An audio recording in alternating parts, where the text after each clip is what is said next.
SMTN.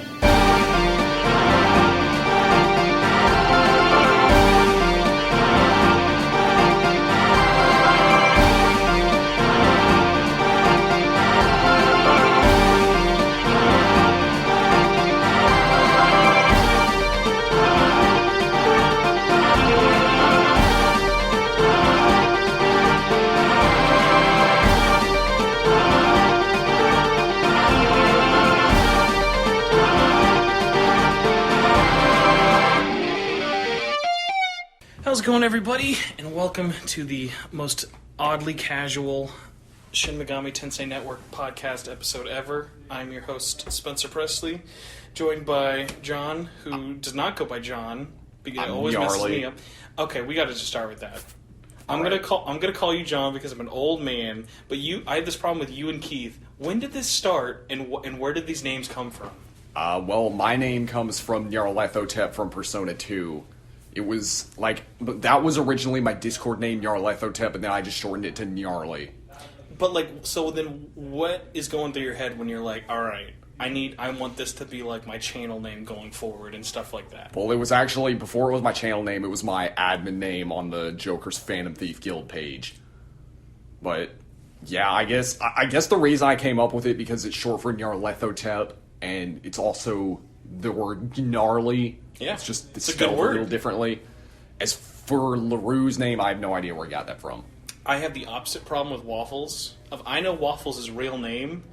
It is weird every time I hear it. I'm like, oh no, dude, you're Waffles. Yeah. So when I hear Waffles' real name, if I ever call his voicemail, he uses his real name for that. I'm like, oh, it's weird. Yeah. I don't like that. So I'm like the old guy in the sense of I don't care. If I met you and you wanted to change your name to Tiffany or whatever, I wouldn't be weirded out that you wanted to change your name. I would have to force my brain to be no, don't Yeah. call him John. Well, I mean, it's because we've known each other for 4.5 years.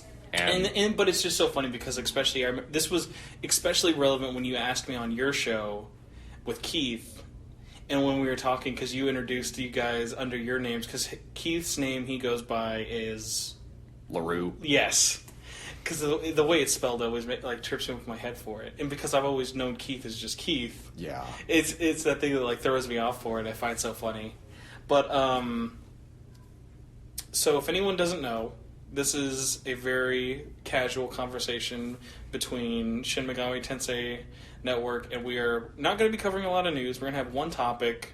We're sitting here at a college at our local Japan festival. I don't know why I said it like the Street Fighter 2 announcer, Japan.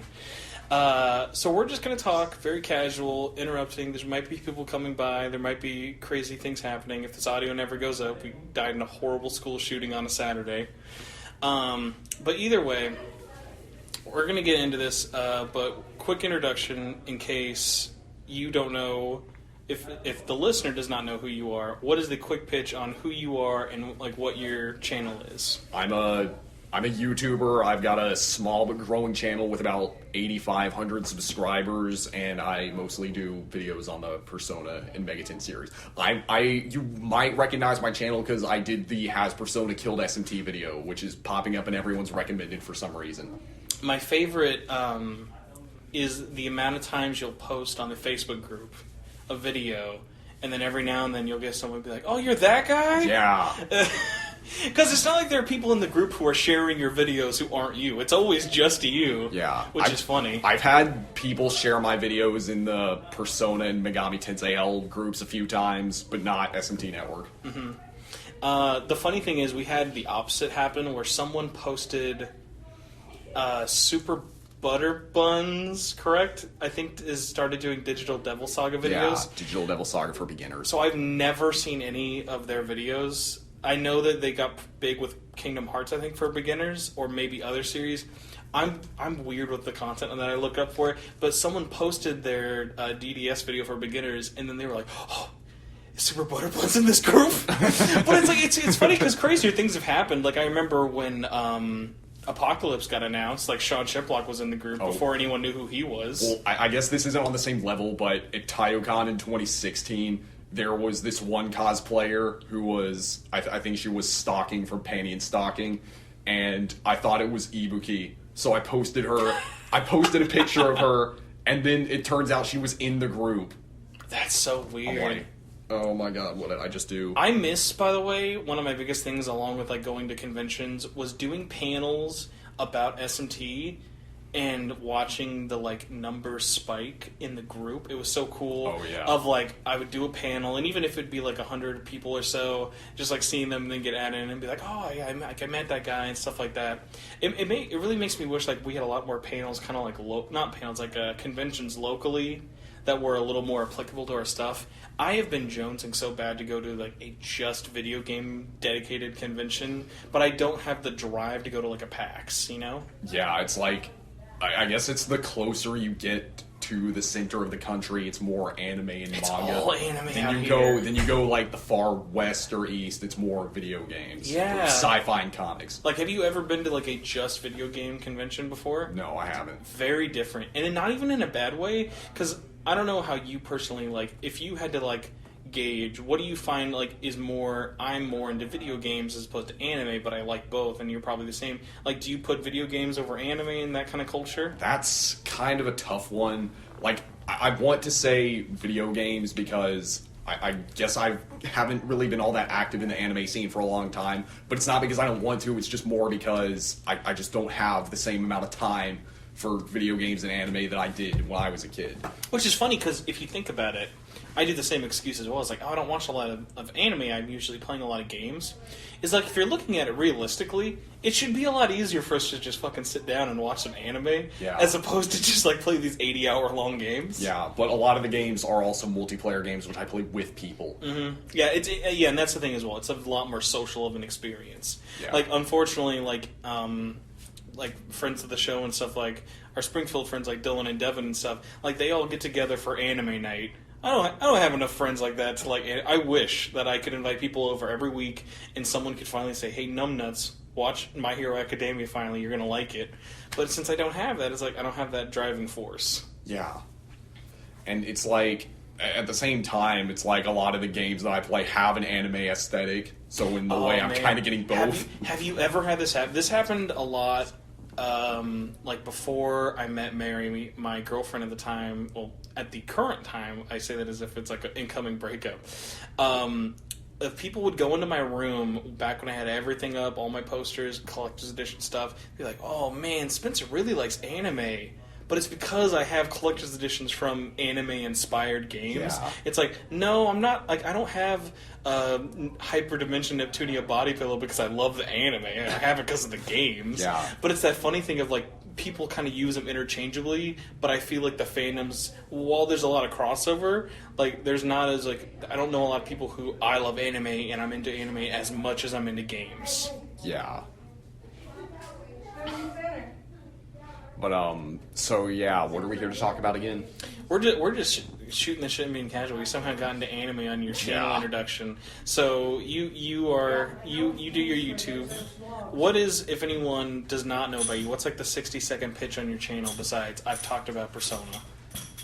I've talked about Megami Tensei. There you go. Are you one of those people who gets mad when looping in Persona with SMT? Not really. Does it confuse you? Because that's the biggest one to be like, where I see people who are like, oh, I hate Persona, but I love SMT. I mean, I don't really see people like that anymore, but... They used to be a lot more prevalent, like, yeah, in the days of, I like, remember, like, 4 years ago. It's so funny, like, looking back on, like, how negative, like, especially SMT and, like, the group used to be of, like... Yeah. There was, like, that... I think it was, like, maybe 2016, like, a year before, like, P4 came out in English and stuff like that, but... You mean P5? Yeah, P4. Got P4 in the brain always. It was when Alice was milking P4. But yeah, there was that era of like we gotta like that community of people in there who I feel like always wanted to start shit all the time, or it wasn't even starting shit. That's not even fair. But there was that era of like, oh, you're always talking about Persona. I hate talking about stuff like that. Like a good example of talking in the group in a way that I can understand and find something annoying. There's someone. And there's no reason for me to drop his name, and I also don't remember it. But someone on SMTN for like a month straight, this was like maybe 2 months ago or so, I feel like every day was posting about Xenoblade Chronicles. And it was so... Like, it was one of those things of he wasn't doing it to troll, you know? He was just doing it to like, hey, I want to talk. Like, you guys are into RPGs. I want to talk about Xenoblade Chronicles too. It's like, listen, dude, you could drop like a monthly question or even like weekly or something, but like, it was just like a little excessive and stuff like that. But I think it's gotten a lot more peaceful now, or at least I'm pretty much, in terms of discussions, I'm pretty much like, I will stalk on your Discord, but I pretty much stick to our Facebook group and Twitter primarily. From what you've kind of seen, like, what's the mood been? Because you have your own community, like, you have a pretty active Discord as well. Yeah, well, I think a lot of that, it's not so much because I guess the fans have gotten better. I think it's just more because with all the new fans Persona 5 has brought in, a lot of them just don't know about the rest of the series because Atlas hasn't done a lot to bring the two together. Yeah, like, I get comments all the time on my Did Persona Kill S&T video where I talked about, like, there are a lot of fans of Persona 5 that don't know about the rest of the Megami Tensei series. Like, I get people joining my Discord because they didn't know that before they saw the video. Mm-hmm. You know, if I had one thing, like, if I had to really think about it, and this answer could probably change every day, but I'm going to give this to you as well. You get a one-question interview with any employee at Atlas. You can either pick a department or pick one person specifically, or even just like the CEO. What is the one question you would ask them and why? And one of the ones that I always think of is this. What did you have to lose by dropping Shin Megami Tensei as a subtitle after Persona 4? Exactly. Because if you think about that, the only thing you have to lose is the fans who still appreciated both, but didn't like the disassociation. Yeah, well, I honestly think that the reason they did that was because of mainline fans, that they're like, oh, well, I don't like Persona 4 or 3 being associated with mainline, like, Nocturne. I'm like, okay, well, like, those people that are coming into mainline because of Persona, those people are customers. Those people. But it's true. That's a good point. And I can almost kind of see it in the era of when they did it. Because if I'm remembering correctly, the last Persona title that came out, not like number-wise, but in terms of release, that still had it was P3P, correct? Yeah.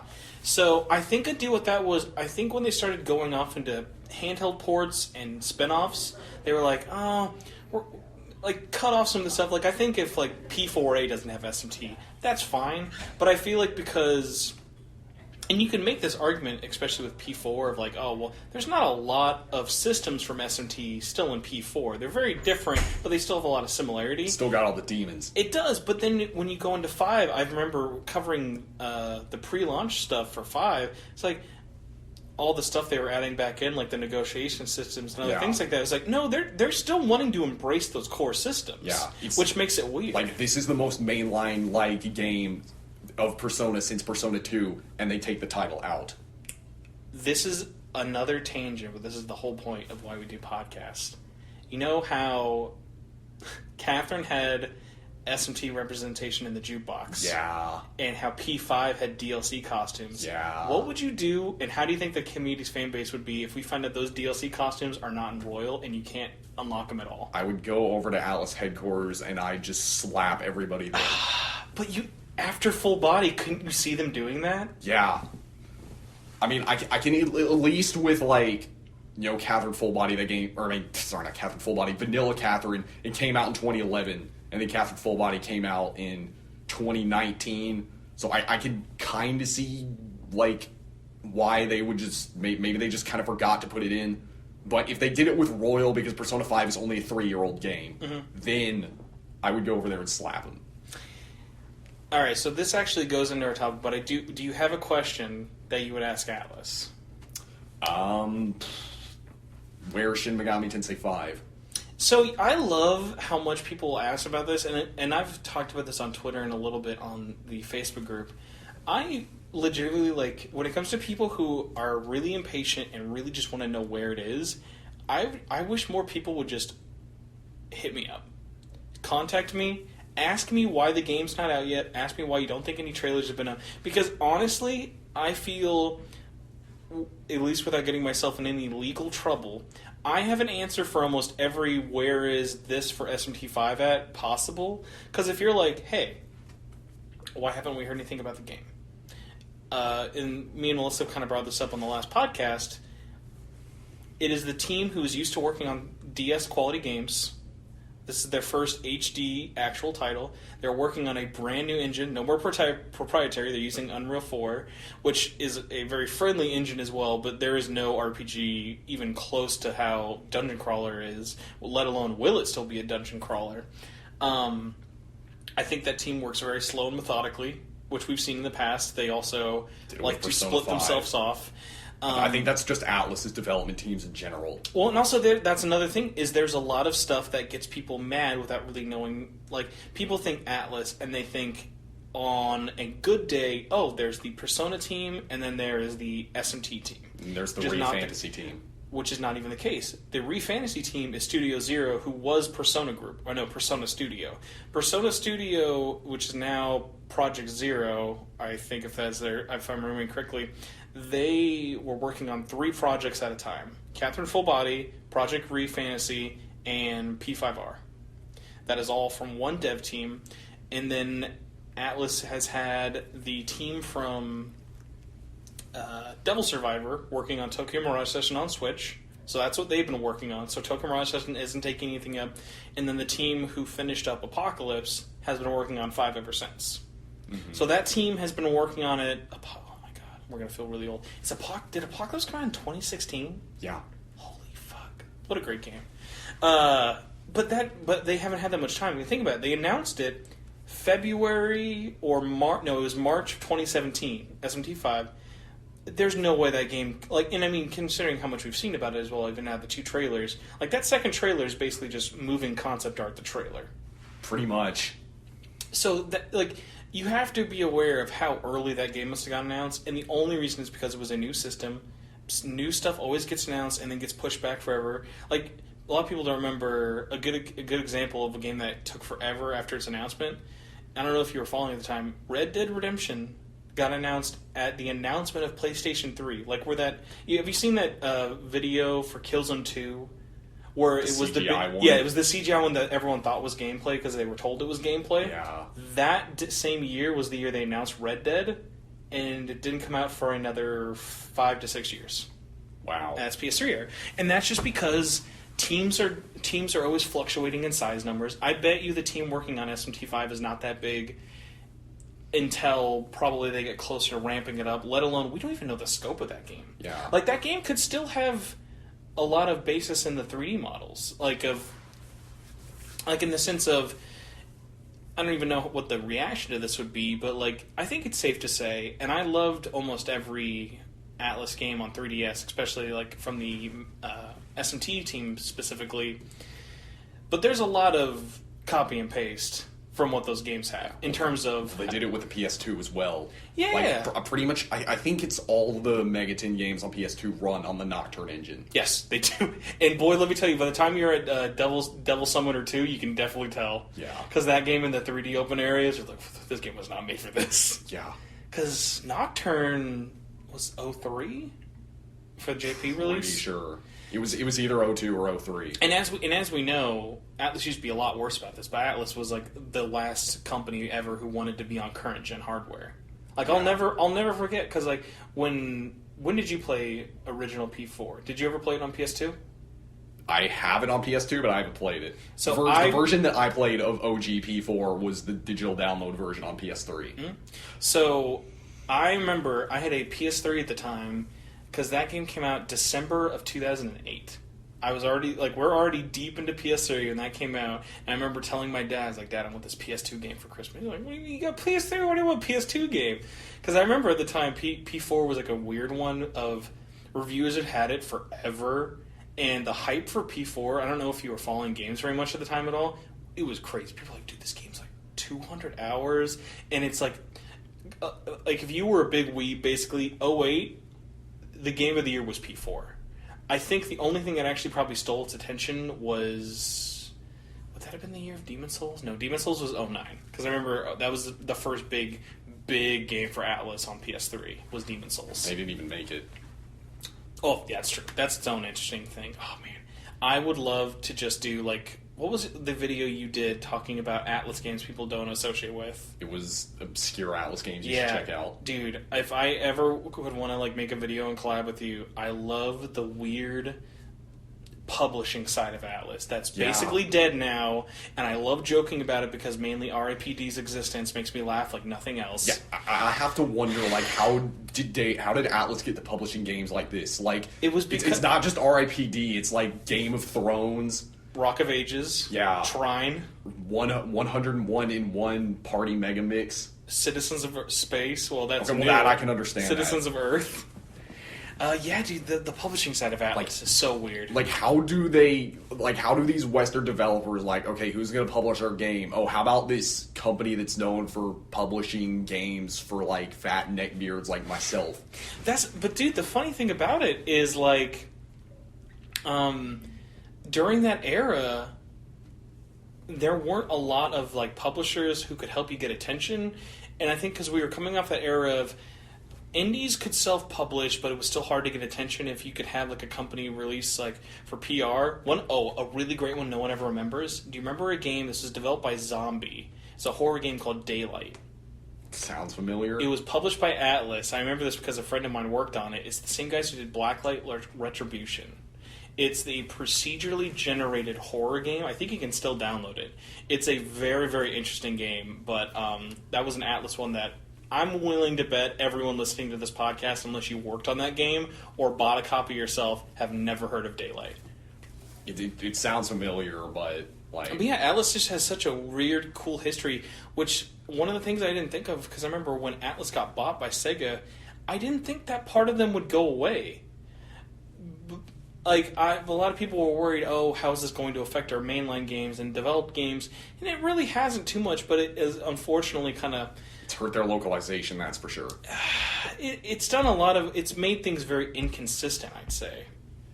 Because now we can't... honestly, when we talk about Atlas, it's like... I'm now at the point where I find this really weird. I just view Atlas and Sega as the same company.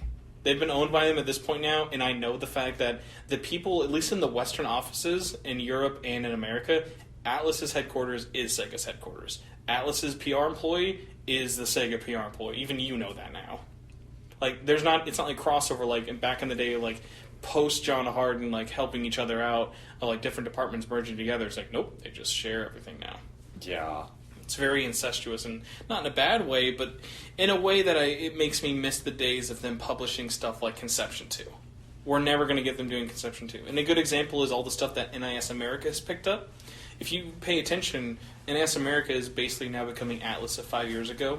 NIS America did the Caligula Effect modern, a port remake on PS4 and Switch. Yeah. They're doing an HD version of Alliance Alive, that 3DS game no one played from Furyu. Oh yeah, I remember that. Just done stuff like they're now doing Otawari Romano. Wait, they are? I thought that was Atlas. Atlas did the remake of 2 and 3, and then in Japan they did a remake of 1 because of the success of those two games. They dropped it. NIS is doing that, and they're actually still putting it out on Vita next year. Wow. Yeah. And NIS is a really weird company in terms of, like, they straight up in 2017 said, after Ys 8, they're like, we're done with Vita. We're not going to do Vita stuff anymore. They had a few digital stuff in 2018, and then when the Vita died, they announced they were doing their final 3 physical games, Penny Punching Princess, Longest 5 Minutes, and The Lost Child. Mm-hmm. Which I was super hyped for because I wanted an English physical that really, really bad. And then they were just like, you know what, we'll just keep putting stuff out digitally. Which is really smart of them because like they're the only big publisher who's still going to do it. I normally try not to get on the bandwagon of hate. I've never been more mad at Atlas for this, and this is going to seem really petty, especially if you don't care about the Vita. There was zero reason that Atlas didn't put out the digital version of Catherine on Vita, and especially goes for physical versions of P3 and P5 Dancing. Yeah, I don't know why. Like, you have the translation. Why not just bring it over here? Do you remember the timeline of that game getting announced at E3, and then them saying, no, we're not going to do it? Like, do you remember what happened? No, I don't. So this is really funny. That same E3, it got announced 2018, June of 2018, like right before E3, and it was announced as digital only, and that came right after the news that Sony had announced in 2019 they're cutting off physical games for Vita in the West, which is February. So there weren't a lot of details, unless you really annoyed your friends at Sony like me or harassed people. And I remember I was sending emails to Atlas, and they're like, hey, you guys are going to make physicals. Because the original release date for P3 and 5 Dancing was early 2019. Do you remember that? Mm-hmm. And that was going to be the release date, and they were like, oh, we can't do Vita in time. We're too late for stuff. And me knowing stuff behind the scenes, I've never had any clout making this very publicly known before, but the cutoff date, I know games that got submitted to Sony in January that got printed in February. And what even bit them in the ass even more is when they pushed up the release date. Because they were the original plan, like original documents at Atlas that I've actually seen, the game was going to come out in either January or February of this year. After E3, they're like, oh shit, our game is not going to get any amount of attention in the same month that Resident Evil is coming out, or Anthem. Because remember how stacked February originally looked with Crackdown and Anthem and all these games no one remembers now? So Atlas saw that after E3 and we're like, fuck, we got to push this release date up. Because guess what? That game's localization took no time at all. Well, at the same time, it's like they released it 3 days before Super Smash Bros. Ultimate. Well, and also remember, they also bit themselves in the foot of, hey, this could also be its own topic of why Atlas doesn't do simulcast release dates, because they're the only fucking company who really doesn't do that anymore. But either way, that'll be its own thing. Remember, what's the big fall game of last year that took everyone's lunch? Red Dead Redemption 2. Exactly, which came out late October. Are you going to do November with all the Call of Duty games and everything else? No, you're not going to do November, so that leaves you with December. December is notoriously a terrible time to release a game. What makes that even worse? You released it during Super Smash Brothers. Exactly. Like, if there's any game that can come out in December and sell really well, it's Super Smash Brothers. Like, dude, it couldn't have been more timed, almost as if it was like self-sabotaging that game's own sales. Because remember, that game sold terribly in Japan as well as in America. Like, I remember me and Keith talked about this when the game came out in Japan. If you go to Amazon Japan and look up the reviews for 3 and 5, they're super low. I think none of them are even higher than 3, because all the Japanese owners are like, you split up the game. You could have just made this one game. There's no story. What are you doing? And then on top of that, they charge you like $85 or 8,500 yen for the season passes. So yeah, they bit themselves in the foot on that one really bad, and had no reason not to make physical versions of that, which led to everyone importing them and them doing... Because by the time I imported them, I remember from Japan, I got both games with the 4-disc soundtrack for $60. That was 3 months after it came out in Japan. Yeah. But you do lead us into our main topic, 9,000 years later, of DLC. Atlas, as a company, is still pretty new at DLC. I went and looked at their history before we are recording this now. They've had a lot of really interesting games that they've decided to support with DLC, and others where they've done nothing, and also some that people forget got free updates really well, and no one really talks about. So, what I want to start off with you is, when you think of Atlas games with really bad DLC, or really just negative thoughts for DLC, what Atlas game comes to mind for you right away? Well, it's 4 actually. It's the 3 and 5 dancing games, Catherine Full Body, and Persona 5. Alright, Full Body is a newer one, and a lot of people are either going to know it or not. The rundown on that one, the voices are expensive. They're not dubbed over. They're just the same Japanese files. So guess what? I don't know any of them. I have no connection to any of them. This goes back to the Persona Q thing of, well, I'm glad you cut all the voices out. I have no recollection of any of who these characters are voiced. Because all the voice actors they got for alternate Catherine DLCs would be interesting because they're all famous voice actresses. Yeah. I know none of them. The only other real DLC of note was Playable Joker, and the see-through glasses, which basically makes the story mode everyone you can see their underwear.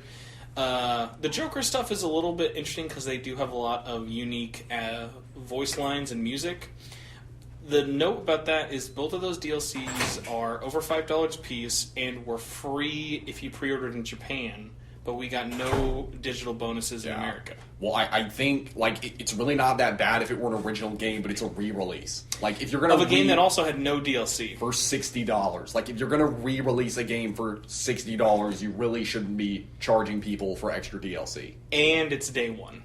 Yeah. And we knew about it beforehand. Yeah. Like the fact that Atlas USA still makes separate announcements for DLC for their Western releases. It's like, if you ever noticed, they usually, like, if it's not launch week, it's launch day is when they'll announce the DLC prices for it. It's really funny. And even to the point that they actually, I wouldn't say hide it. I think the information was still available. Back when PQ and Record Breaker came out, I got review codes for that. All the DLC for those were spaced out. If you had a pre-launch copy, the eShop had all the DLC up, even the ones that were going to release after launch, were just up and free. So reviewers could get all the DLC for free if you wanted, and you could cover it and talk about it if you want. No one ever did. This, like we'll talk about it later. Almost all except one piece of 3DS DLC content from SMT games have been garbage that you could skip. But it was one of those things of, like, they have always felt unimportant, and if they were ever interesting or that you'd want it, it always feels overpriced and, like, something that they just held back to charge later because they always released it so early. And even Atlas talks about it. Like, even when the dancing games were about to come out in Japan, we knew all the DLC characters who were going to come out. Like, we know they're done then. Why are you announcing and showing it off like they're done? If if you're releasing the game in June in Japan and releasing Show in September, but you showed me Show in May, I'm like, that one dance isn't going to take you 4 months to fine tune. Yeah, well, and then the reason I say Persona 5 is because you had the DLC costume sets. They were $7 each. Pricey. Yeah. Although the thing that sucked about those is it really sucked because those were, like, almost predatory about how good they were and bad at the same time. Of like, oh, dude, they're really overpriced, but I love SMT4. I want those SMT4 costumes. Like, all right, man, I'll buckle up for it. And then they had Morgana skins, but also they were doing that thing that was very popular with their games at the time of either every week or every month release a batch of DLC, have 1 or 2 items be free. Usually they are totally garbage items like contact lenses or something, or stickers, and then all the paid stuff gets up in one. So it makes you go in each week or every month to go download the free stuff and then look it over and go, what do I want? Because I know with P5, I bought all the costumes, and I only bought... Oh, wow. I'm a really bad Show fan right now. I'm messing up Show's Persona, Tsukiyomi. I bought Tsukiyomi's Persona because I wanted basically just to make a dumb video to send to Waffles for it. But, like, what DLC did you buy for P5, if any? I didn't buy any. I just got all the ones that were free. You're a stronger man than me. Another thing about Persona 5 was when they released the Ultimate Edition. I don't know how much it is now, but I think when it launched, it was like $130 or $125. Yeah, they just took MSRP for it. Yeah, but some of the DLC that you were paying for in that edition was free. Like, so I counted like how much you would be wasting if you bought Ultimate Edition. You would be. I think it was like $40-something. You know what I find more insulting is that's actually gone down in price a lot. I think you can get the Ultimate Edition, if not for $60, for less than $60 now. Is that they have put that edition with all the game and the DLC on sale. They've never put the DLC on sale though, just by itself. Yeah, but like, it's like when you get an Ultimate Edition, you expect. Like, all these companies, like, they release Game of the Year editions, Ultimate Editions, Complete Editions. They don't charge that much. And also, it's really hard to get excited about it when it is just all cosmetic stuff as well. Like, I'm paying double the price of a game for the game and just a bunch of cosmetic junk. I'm amazed we've stayed quiet about this for so long, especially because of how relevant it is. So one of the big reasons I want to do this topic is because there was a big live stream in Japan covering Royal. It's almost out at the end of the month because it comes out Halloween for them, right? For Japan. So Royal's out at the end of the month, and we got announced 4 pieces of DLC. We got Dancing and Starlight costumes, which are okay. I mean, it's their basic models. I'll say this: I have not seen this much praise for DLC costume in a long time. That they are doing Persona Q costumes, and it is the models up-resed in HD. Yeah, that's looks really good. That's pretty cool. That's a cool thing to do for DLC, which I don't think I've said very often for Atlas. And then this one, which when you hear it on paper, I feel like a lot of sites are covering it in different ways. You kind of have to be careful. Like, the news going around on Twitter this week was this. Oh my god. The protags from P3 and 4 are going to be optional boss fights in P5R. Like, that's really cool. Oh, it's DLC. Yeah, it's like, that was what I said. It's like, okay, this is cool, but like, why is this DLC? Mm-hmm. Like, you're going to re-release a game that should be in the base game. At launch, too. Yeah. It's funny. I don't know if this is a sign of us just giving up the train of LOL, Atlas doesn't remember anything before Persona 3, but like I find it funny that people are more talking about why is this DLC instead of, and there are people talking about it, there are more people talking about why is it DLC as opposed to where's the boss fight DLC for P1 and P2. Yeah. So yeah, that got announced, and that really started the trend of it, of I don't know anyone who, when that news got announced, was like, the DLC idea is cool, but like, doesn't that just kind of take the winds out of your sail, especially as a Western fan? Yeah, I saw everybody tweeting out on Twitter, but nobody was really complaining. Well, besides me, of course, because I'm an SMT elitist. I mean, but it's so true. Like, I responded to your tweet, like, saying as such, it's like, my initial response, man, that's really cool. I remember 2 weeks ago, oh, Catherine came out. That game had shitty DLC, but it'll be like $8 at boss fight, if not like, because like, think about it, they're taking some of the most like beloved characters from those games and going to put them into one of the more popular games of the system. And it sucks too, because in a sense, I understand the business side of why the Western release, because you would think, because we're not getting it until, like, what's your guess for the Western month release? I'm thinking March. Yeah, for us, it's going to be 7 months, so like. March, April, or in May, somewhere in that range.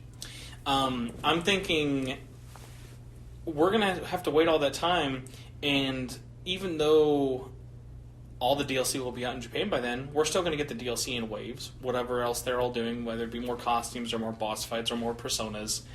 But the thing about that is, like, I'm amazed that there's not more of a backlash of, hey guys, not only was the DLC done when the game came out in Japan, the DLC has been super done for your version. Why not just make our version that price? Because guess what? By the time P5R comes out in America next year, I guarantee you it'll be cheaper than $60 in Japan. Yeah. And it's just a tough proposition, because obviously you want to keep value for your game, but like, I don't think there are a bunch of customers in Japan that if they saw the Western version had all the DLC included for free, I don't think they're going to rebuy it. Because like, I know this. If it was the other way around, and like, if it was the other way around and America had to get DLC spaced out and I knew Japan would get it all in one package, I know I can't wait. Because it's there, I'll still do it. It's like, if you're a fan and it's available to you, you're going to do it. You're not going to, like, unless you're Keith, you're not going to double dip buy everything, even the digital ones. Okay, I'll say this. I actually did do that for one game. The only game that has done DLC, I won't say right, but they did know how to really fuck my wallet over. I have, on the Japanese version and the English version on Vita only, not PS4, because that got done dirty really bad. I bought every piece of DLC for Dancing All Night on the JP version and on the English one, okay, including the music videos. Which is, I was not leading by example, but that was one of those weird ones of like, I could not wait, and because I knew I'm not losing anything in translation, it's just like, well, I mean, it's just music. I'm just gonna get it. It's like each song was like $2. Why not? I mean, that's how it should be. Mm-hmm. But yeah, so it's been done really, really bad, and so we brought up your examples of things that come up to mind for really bad. Are there any Atlas games that you have any positive association of DLC or any kind of updates like that? Devil Survivor 2 Record Breaker. What was their DLC? All the DS games to me were like, you get one mission for money, demons, items, and then... Well, you get some extra demons, but it was all free. Was it all? I don't know. Well, I don't know if it was free remember, forever. Because like I said, I got it all free because I reviewed it. So I got it for free too, but I pre-ordered it. I don't know if that was because I pre-ordered it, but like either way, it was free at some point. Mm-hmm. And, I mean, I guess it wasn't really DLC, but Devil Survivor 2 Record Breaker just had a lot of content on top of the base game. Oh, it did. Oh, man. Yeah. That the amount that they added on that campaign, especially, like, that's honestly, Record Breaker is my go-to of a Atlas game that on the surface doesn't look like they added that much to the 3DS port. But they did. Dude, that campaign is beefy. That's its own game. Like, that's not like, because Overclocked adds an extra day, right? Because Overclocked is spaced out as 7 days. I feel like Overclocked was just kind of rushed because I wanted to get it out by the 3DS's launch. Never forget, the only SMT game America got first. Yeah. What a great manual, though. Yeah. It's the last good manual we get. My association for something that's positive people don't talk about a lot. Did you ever play Dragon's Crown? Nah. Dragon's Crown would get updates very oddly. They were always like title patched updates. But at one point, one of the last major updates, 'cause I know they did get patched for the PS4 version, like you can actually do cross-play and cross-save through Vita, PS3, and PS4. They added 100-level dungeon for free to Dragon's Crown. Wow. Yeah. It's just like, hey guys, here's a whole new dungeon, and it's 100 floors. Yeah, I wonder if they're going to do that for 13 Centennials. Considering the fact that you had to buy a whole nother game or buy a $10 demo for the prologue that doesn't transfer over, I don't know. That game makes me really nervous, but I've never hated a Vanillaware game. Vanillaware is like, they are like solid 10s for everything. Yeah, well, I don't know if that's Vanillaware doing it. It's probably Atlas or Sega making decisions with the DLC. It's tough because Vanillaware has shown that they're willing to actually suck it up and have their own money go into it. Because I don't know if you knew this, Dragon's Crown was in development. It started as a Dreamcast game. Seriously? Yes, there's prototype. I think it even had a different name, but it was the same concept. The development just took 2 whole different generations. Originally, that game was going to get published, I think, by Ignition Entertainment, the guys who originally published the Wii version of Muramasa and also El Shaddai. Oh, yeah. So they were the original publisher, and when that company went out of business, that's when Atlas got into cahoots with publishing some of their stuff. That's also why like Muramasa on Vita isn't published by Atlas, because that was in Japan published just by Vanillaware, or I think actually might have been Marvelous. So one of the interesting things about that is they were going so long and so over budget with Dragon's Crown that they used the money they made after Muramasa came out, and they put all of that into development on their own, even after getting picked up by Atlas. Atlas was like, hey, we'll publish the game for you. You have to have it out this year. They're like, okay, don't give us any more funding. We will fund the game for a whole nother 2 years with all the money they made from Muramasa. And then that's how they got Dragon's Crown out. Because if you were, I don't know if you were super into it, but when Dragon's Crown came out, that was one of those weird cases of it was 2013, I think August or September, right before PS3 came out, like PS4. Dragon's Crown's launch was crazy. Well, I remember there was that whole controversy over the sorceress in the Amazon's design. See, we gotta think about it. A controversy, even online in 2013 compared to now, is like, that was like, no one knew about it, really. That game sold really well. That was one of those few games Atlas had no idea how big that was going to be, which is funny because when Dragon's Crown Pro came out last year on PS4, like, you couldn't pay anyone to care. Like, who I didn't even know. I just remember going onto Twitter one day and they're like, Dragon's Crown Pro is out today. I'm like, oh, okay.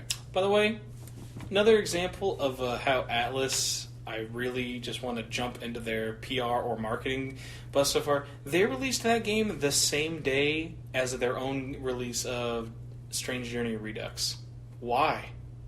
Why release 2 of your own same games that there is a crossover? A lot of Atlas fans like Vanillaware games. Like, why would you release both of those? And they're both re-releases on the same day. I don't know. It just, like, really confuses me. That wasn't the only re-release of that year, too. There was Radiant Historia. I think 2018 was the year of re-releases. Although, I've never played, I was never crazy about any of the Radiant Historia games or most of the Etrian Odyssey stuff outside of PQ or the Mystery Dungeon ones. Did you play the remake of Radiant Historia? Yeah, I haven't played the original. That's the version I played. Did that get an English dub? Yes. Okay, because if I'm not mistaken, I had someone tell me this and I didn't actually look it up. Is that out of Atlus's last stuff they did, like the last Etrian Odyssey game came out and the Radiant Historia remake, those got dubs, but SMT and PQ2 didn't. Yeah. Wouldn't that be the other way around in your head if you were like, oh, what do we put the dub money into? Exactly. Like, I don't know people who are like, oh man, I need a dub in Radiant Historia. Especially when Strange Journey is the one SMT game where they canonically speak English. That hurts so bad because that game, if you, like, because there was even, I remember when that game got announced and we found out there was going to be no English voice casting, a lot of us even talked about it. It's like, dude, let's just make a dub for it ourselves because, like, if you get some great voice actors for that, like, that's a solid story and would be made even better if it wasn't, like, Japanese only. Yeah. Not saying that the Japanese voice actors are bad. It's one of those things, though, of, like, you're right, that game could not be more Western influenced if it tried. Exactly. Like, it's not like it's based off, like, some sort of, like, Japanese, like, Antarctica horror thing. Like, no! It's basically SMT decided, hey, we really like Event Horizon, and we want to get really fucked up in some Western stuff.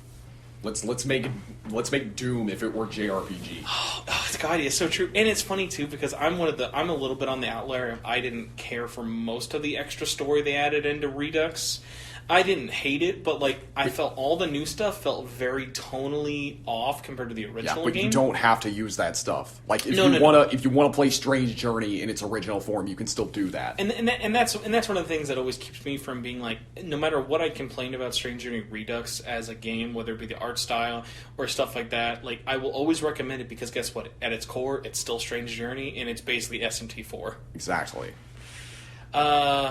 So going back into some DLC stuff, remember Strange Journey Redux had DLC? Yeah. I bet you couldn't name one piece of DLC from that game. No, I don't remember it. Oh man, it's like, and also it just feels like they're on autopilot. And what sucks is because we're in that day and age of it's so easy for us to complain about it. And one of the reasons I wanted this podcast was not to just complain about games and talk about Vanillaware for 9 hours. So let's start hunkering down and actually think, what is a solution we could tell Atlus? Like, we obviously know they're not doing DLC the worst. I think out of actually RPG companies when it comes to DLC, I think they are. But obviously they're not doing loot boxes. It's not like what season Western passes. publisher. Yeah, no gambling. Like there's that whole controversy going around right now with the sports games. But like, if Atlus ever makes loot boxes, they have DX2. Well, okay, I can, at least with DX2, that's a mobile game, but like if they ever put it in $60 games, I'm just going to lose all hope. I don't think they would because the perception in Japan is a lot more negative like it is here. We're not as accustomed to being accepting of it. But it just sucks because even if we're just talking about RPGs, like, I love the DLC in Fallout. Like Fallout 3 and 4. Yeah. Sorry, I've not played any in 4, but I've heard actually the DLC in 4 is a lot better. New Vegas had some pretty good DLC too. Yeah, but like, what is stopping Atlus from like charging us a $10, $15, even $20 expansion for like, oh hey, let's go do this thing? Like a good example of, and we need to go back into this for good DLC. Apocalypse has some garbage copy paste, make the game easier for yourself 3DS DLC like all the other games, but the extra scenario, not the beach mission. The beach mission was whatever. Beach mission's whatever you want. The fan services fuck mission, though, of all SMT 1, 2, 3, and 4 fans going in for a sick-ass boss fight. Like, everyone loves that DLC. Yeah. Everyone wishes it was in the game. But that DLC, there was way more people saying, this is fucking rad, as opposed to saying, we should have gotten this for free, you know? Yeah. So, like, why are we not getting more DLCs like that aren't just tugging on our heartstrings saying, hey, do you want to hear some music from Persona 3 Portable? Whereas, like, it should be, all right, let's not pump out the same content in every game. Let's sit down, make a bite-sized DLC bit of content that'll bring fans back in. Because, like, think about it. Like, if you and me we're brainstorming for DLC for Persona 5 Royal. Forget everything that's been announced right now. Our price tag we're going to charge customers is $20. What kind of what would you like think would be enough to make you want to pay an extra $20 and not complain about the DLC? Female protagonist. No, that unfortunately they've already missed the boat on that. If you do that, even if it's way after release, people are going to say, "All right, you just held it back." That's in the case of that's too big of a change. Like that's one that just like that would be one that if you did as a patch. If you did a patch with a big DLC, like that's one that it'd be super expensive. You can't charge for that. The outcry if they made a female protag DLC, even if they just did gender bending swap of everyone, be astronomically bad. And then that it should be easy. But yeah, the gender bending one, not even gender bending, the female protag one would just be asking for trouble. Sadly, it's better than having no female protagonist. But I guess because that was a feature that everyone was asking for in Persona 5, which like we didn't get. And then we saw Kasumi's eye, and we were like, "Oh, is she the protag?" Yeah. No, although Kasumi's design looks a lot like Joker, so I wouldn't be surprised if she was planned to be a female protagonist. You're so right, because dude, when her model, because remember the original teasers showed bits and pieces of her, it was like her whole color scheme is just him. Yeah, the jacket is basically the same. It's like, honest to God, a little bit crazy. Like, how she wasn't. Although I'm actually, the more I've learned about her character and how they're adding her to the story, I'm glad that it actually seems like how much they're changing into Royal. I really am excited about that game. But so, going back to the DLC thing for it, I'm going to throw this out at you, and I want you to tell me what you think. DLC mission, time skip, post-epilogue, 2-hour chunk of characters are getting a reunion. Don't have to have any combat. Think the ending of Persona 4 Dancing, where they're all meeting up at Junes again, and it is just an open conversation. Give an area where you can walk around. Maybe they're meeting up at like a school reunion 10 years later after they graduated. It is just catching up. There's music, like a little thing. Good example of like kind of what this is like. I've not played it, but I've always heard people talk great things about it. Was the final, I think it was the Citadel DLC for Mass Effect 3. I think that's like where you're basically just throwing a party. I mean, that'd be cool, but I don't know if it'd be worth $20. No, I'm saying $20 is like our max purchase, but but like $20 or more of like, hey, it's like an hour conversation. Maybe like 5. See, but then like you're getting a lot of voices coming back for it. Yeah. It's like you got to think about it. It's like everything's gotten a little bit more expensive now. I mean, well, the thing is, like, it's kind of hard for me to get excited for that if there's no gameplay. Maybe include some mini games, like I can play, like I can go bowling with them or something. I worry we're in the level now where there always has to be, and I wish this wasn't true, but do you feel like, especially when it comes to DLC, there has to be a trade-off of you're going to get a really good story or you're going to get really good gameplay, but it's very rare to get both? Yeah. Because it's like, hey, we have a limited budget. We're going to invest into making this play great or the story great. Yeah. So, all right, then let's say if that was our story, and our budget was more crazy than it, like as crazy as it should be.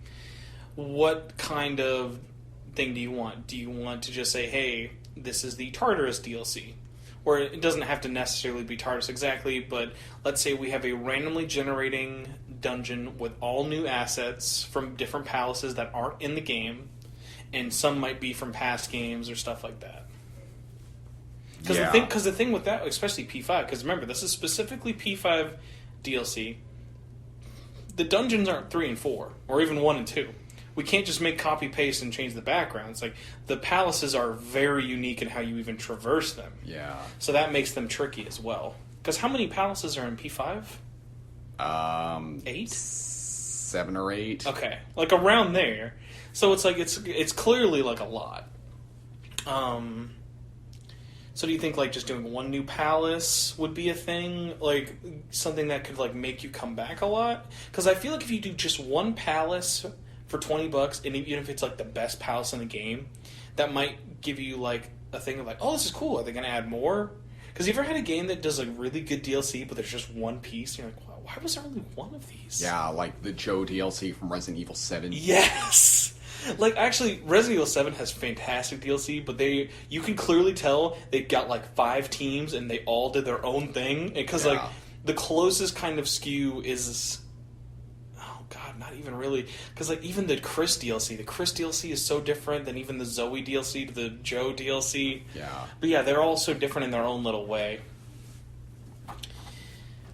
But I think there's hope, and I think the sentiment is getting more negative with each release. I think, obviously, a good example, I didn't buy any DLC for Catherine. I'm assuming you didn't either. I didn't even get the free DLC in Persona 3 and 5 Dancing all night. What was free in that? They did like the contact lens or wigs and stuff like that. I think we had like 1 or 2 free songs, but I thought everything was really overpriced. The season pass made things overly confusing, and the fact that DLC wasn't cross-buy is just the stupidest thing ever. Yeah. And let this go back to, and this is the most, you have to really have your head up Japan and America's ass to be mad at this, but it is a valid point. Do you remember when the December release happened? In Japan, if you bought the 3, 4, and 5 Dancing pack, any DLC you bought for Vita automatically unlocked on PS4. It's like, listen, the game was like 2 or 3 years old. If you bought the DLC before, which most people probably did, because there's a reason they didn't sell Persona 4 Dancing as its own game. It's like, if you're a hardcore person, you probably have already played it, so we'll just throw it in as a freebie. That being said, if at some random point they decide they want to make a lot of money for doing no effort at all, make a physical version, because that's one of those weird games. If you remember, you can't buy it; you have to buy it through the special edition. Yeah. I mean, I just completely skipped those releases. Oh yeah, and a lot of people did. Those are the first Megaton related games I just haven't bought new. It left a lot of bad taste in people's mouths, especially because they split it up. No one liked that it got split up. Like the allegory that I always do for this. If Fire Emblem can't get away with splitting up a game without fans being mad and sales hurting, why did you think Persona's dancing game could? It's almost like that game was just made to just test how much they could, like, how anti-consumer they could be before they got backlash. You know, it really sucks, too, because the core game, and I know you haven't played it, is fantastic. It's better than P4 in every aspect. Demos. But, like, the way they've made unlocks work, they made the game, like, it's funny, even though they took up the story, to get everything done takes at least 3 or 4 times more than Dan does. There's a lot more content, even though there's not any real story in it. But no, the thing with it that was a big complaint, and I could even pull up the email and show you. So Japan had DLC crossbuy from Vita to PS4 for the dancing games. In America, you had to buy them all over again. Yeah. When that got announced, I was like, oh, this has to be a store error. I emailed Atlas, got it right away, and I got an email response from them, and they're like, no, wasn't there. You can just buy it again. Like, why? Why would you? Think about it, how tiny that market is for a game that you have to, at the time, it was MSRP'd at over $100. This $100 plus digital-only game that is a re-release of a already 3-plus-year-old game, why would I buy the same DLC again? Exactly. That was... Like, as dirty as a lot of people felt Catherine was, that was the big turning point for me. Like, that felt super scummy. So if you want the complete package, you got to pay $185. Oh, dude, way more. If you wanted let's say if you just had a PS4.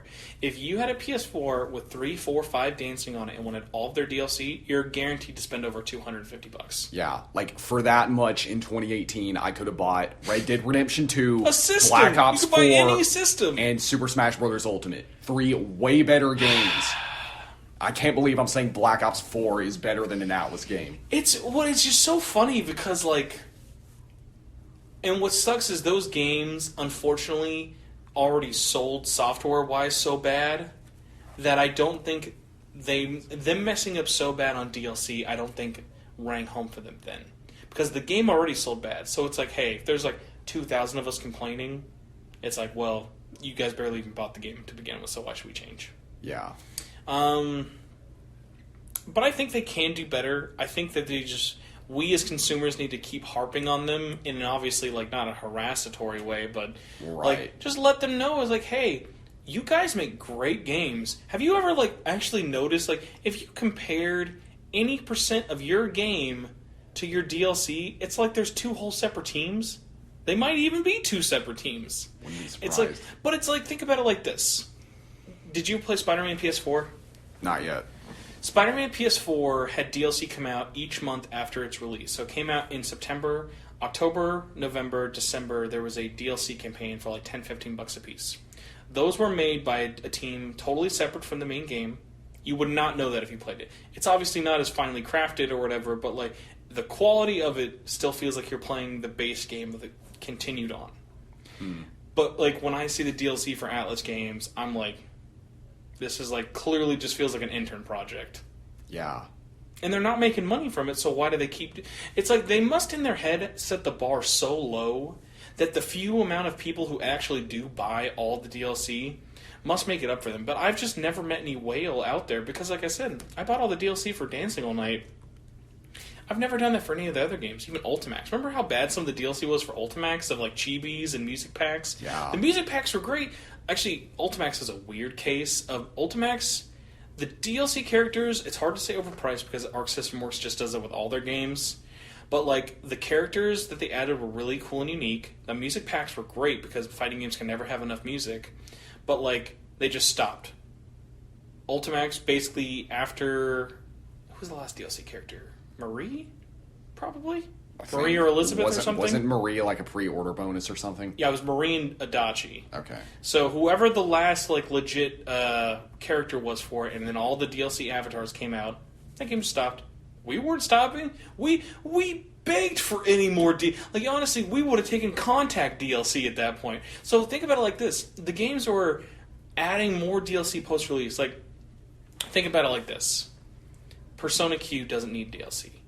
Persona 5 doesn't need DLC. Why did your fighting game stop getting DLC?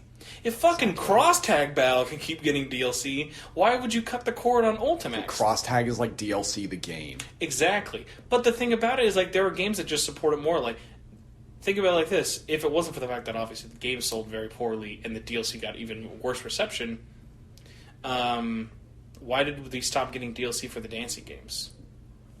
Like, just keep adding songs. They have songs that don't even have dancers in it. Just make music videos. Like, people enjoy rhythm games. Yeah. Like, just keep adding stuff to it. But nope, their plan is we want to support a game for 3 months and then basically drop it off the face of the earth, and doesn't really matter after that. Yeah. And the thing is, for Ultimax, I remember people playing that all the way up until, like, 2017. Oh, yeah, dude. We were playing it literally what felt like until Cross Tag got announced. When Cross Tag got announced, all of us, like, doing a lot of the fight clubs, whether they've been publicized or not, we were like, fuck yeah, Cross Tag is going to be our Ultimax 2 we always when it's on current gen systems. And then they announced the game. And then they announced all the DLC. And then they announced that they basically copy and pasted everything in the game that's not the fighting mechanics or the Ruby characters. It's basically an asset flip of Arc System Works games. If it wasn't for the fact that they own the rights to all the characters, Cross Tag Battle might as well be Mugen on consoles. Yeah. It's just asset flipping the game. Pretty much. Although I'll say this, God bless him for adding that tank. That tank has made that game very funny to watch. So let's try and end on the show with something positive. I feel like we've just slowly sunken into our chairs into depression. Yeah. It's like, God, you want to talk about how much we miss P5 or something?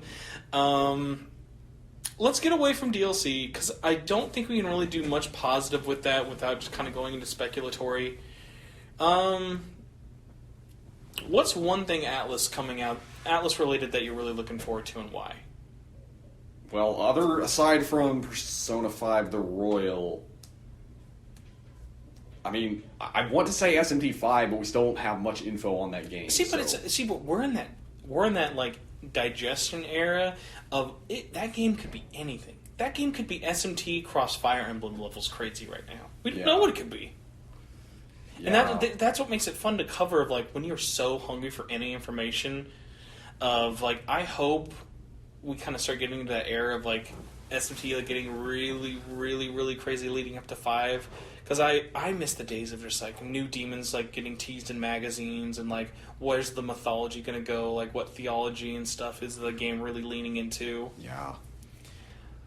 So if you had to think of one thing that makes you most excited for SMT5 besides it is a continuation, what is it about the fact that SMT5, is it just because it is the next numerical game? Is it because you loved 4? Is it because you want to see that game actually have a console budget for the first time in decades? It's going to be the first. It's going to be the first mainline game man. on a powerful console. You know what doesn't get enough love? What? There's not a lot of 3D models in it. SMT4 is a very pretty game. Yeah. The 3D models are very pretty. Yeah, like, it looks cool, but at the same time, it just kind of makes me wish that it was on a home console, because then it would have looked a whole lot better. I know, man. I'm not going to pick SMT5. I'm still in this weird era, man. I'm going to end the show, apparently, just still talking about the same thing. I can't stop getting excited about Tokyo Mirage Sessions. I have beaten that game on Wii U. Like, did you play much of that game, if at all? I mean, yeah, I played it. So what was your thoughts on it, out of curiosity? I thought it was a good game. It's just like, why did SMT Cross Fire Emblem have to be this? Especially when we know they were working on an actual crossover, but then they just scrapped it and were like, hey, let's make it about how much idols. of that game's development history have you actually followed? That game has the coolest development history that no one talks about. That all I remember was reading an article about how Tokyo Mirage Sessions came out, and that's what I read. So I could go on a lot longer, but I feel like I just am the world's biggest blowjob enthusiast for that game for no reason at all. But I'm going to say this: that game. Did you beat it, or how far would you say you probably got? I didn't finish it. I think I got halfway through it. Okay. The main reason I didn't finish it wasn't because it was a bad game. It's just because it's on a console that I rarely use, and it doesn't have gamepad support. I'm on that weird camp of when TMS Encore comes out, because that's a lot more of just hey, we're adding some new stuff, but it's still pretty much the base game, whereas Royal is its own thing. Once Royal's out in America, once TMS is out, I really want to have a deep dive sit down of once both of those games have digested, what'll be the better game? Because I don't know if you know this, there's actually it's not super vocal because it's the Wii U. There's a lot of people who would argue that TMS is a better RPG than P5. Really? Yes. But the thing about it, because the Wii was so small, not a lot of people played for it. And I'm on the camp of, and this is one that's very controversial, and I love the soundtrack on both. I'm probably in the camp of, I think the soundtrack of Tokyo Mirage Session is better than P5. At least base P5. I've heard 2 new songs from Royal. I've not heard a lot. With Royal, we're in that level of I can go in a little more media blind. If I was doing the podcast leading up to P5, we were fucking, did you see this trailer? See this trailer? Yeah. With Royal, it's hey, there's a cool new thing with Anne. It'll be more fun if you just kind of experience it yourself.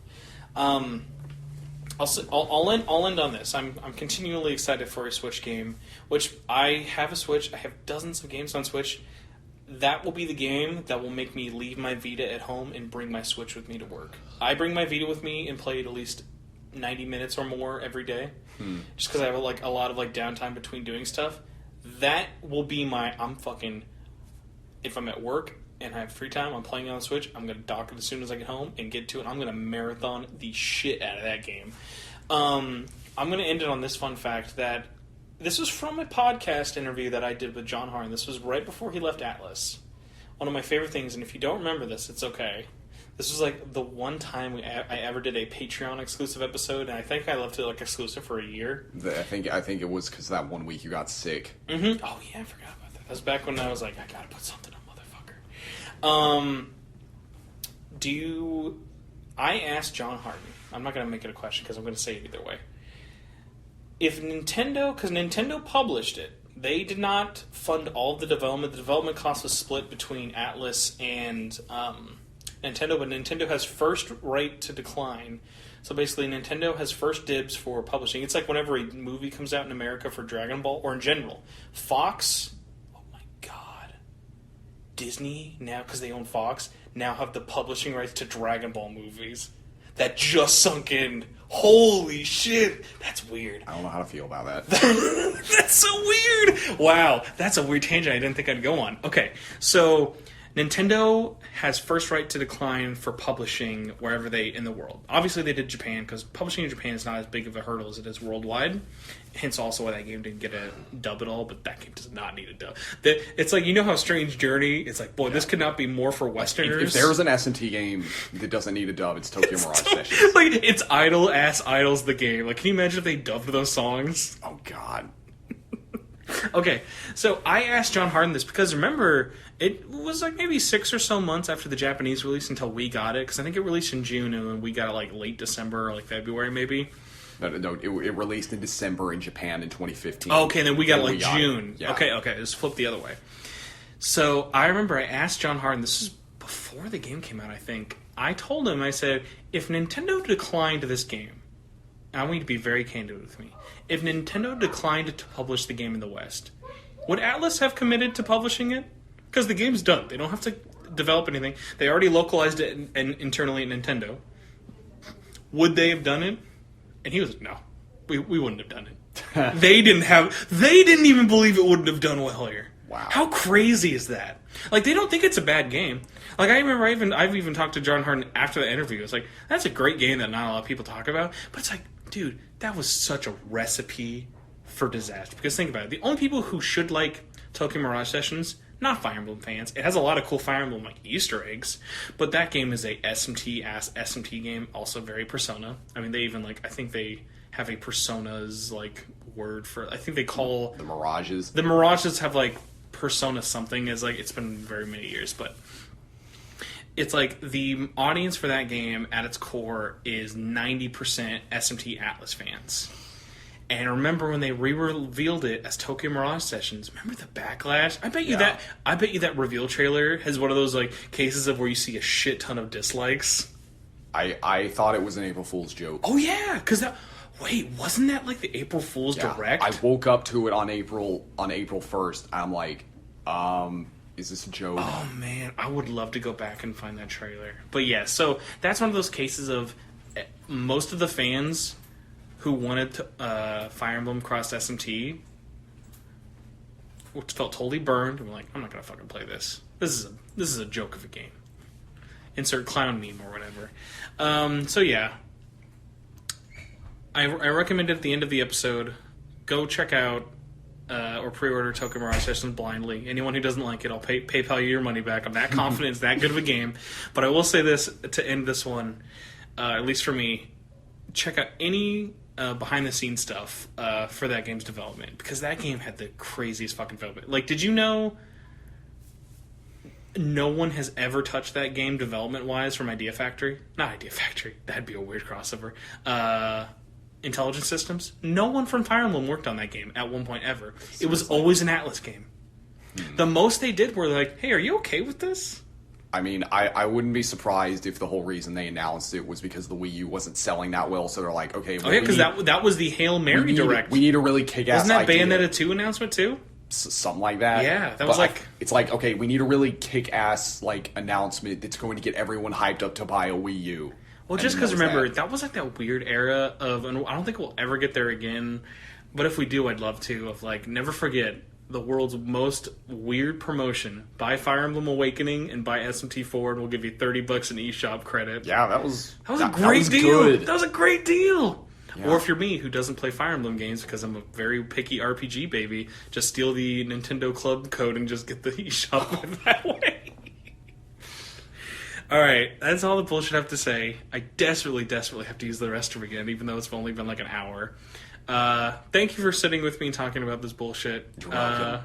Anything you want to say or like go plug where people can find you? Well, there'll probably be a link to my channel in the description. If not, I'll just... That'd be very rude of me not to do. If not, you'll see it in a comment. What if someone's watching this video and in their recommended feed on YouTube says, did Persona kill Shin Megami Tensei? I would not be surprised. Someone needs to screenshot that and send it to us. Yeah, just, I mean, you can watch that video if you want to. There's a lot of things I said in that video that I don't agree with anymore, but... Are you the Alex... Is that your Sandy Hook if you were Alex Jones? Yeah. But, I guess just click on the ads, because I need money. God, get all the ads, please. Get all Where's the your ad Me revenue. Undies ad? My what? Your MeUndies. Do you listen to any podcasts that like have sponsorships? It's like MeUndies, For Hims, Quip. Not really. Oh. I mean, I'll watch a few YouTube channels that have. I like sponsorship. ones that just have. This video is brought to you by Cutting Edge Gamer. Oh wow, dude, we must have very different YouTubes. All mine are asking me for erectile dysfunction and hair growth pills. But yeah, man, what's like the quickest way to join your Discord? Would it be like finding your Twitter, maybe? I mean, if you do see my videos in the recommended, like there will be a link to my Discord in the description, and there's also, like, you go to my channel, there's also a link to the Discord on there. Twitter? Yeah, my Twitter, like all my links are on my channel, even my Curious Cat. I love that. I love what, like, I'll see, because you and Keith both do that. I sometimes think about wanting to do one, and then I'm also like, I'm already really... I know that I'm too open of a book already, that I feel like if people ask me shit that I shouldn't answer, I would still want to answer it just because I'm like, yeah, that's why not. I'll answer it. And then, like, someone will come to me like, you didn't have to answer that. Why'd you say that publicly? If you want to follow me, I don't know why, I'm at Torchwood4SP pretty much everywhere. You can find the podcast on Twitter at SMT Network. Find our Facebook group by searching Shin Megami Tensei Network. Right now, still no RSS feed. I want to do a trial month, so at least probably get 1 or 2 more podcasts.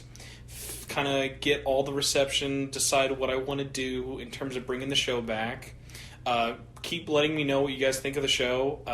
If it keeps being hot garbage or if it's great. I got nothing but really good feedback from the last episode, so please keep it coming. I'll take any positive or negative criticism.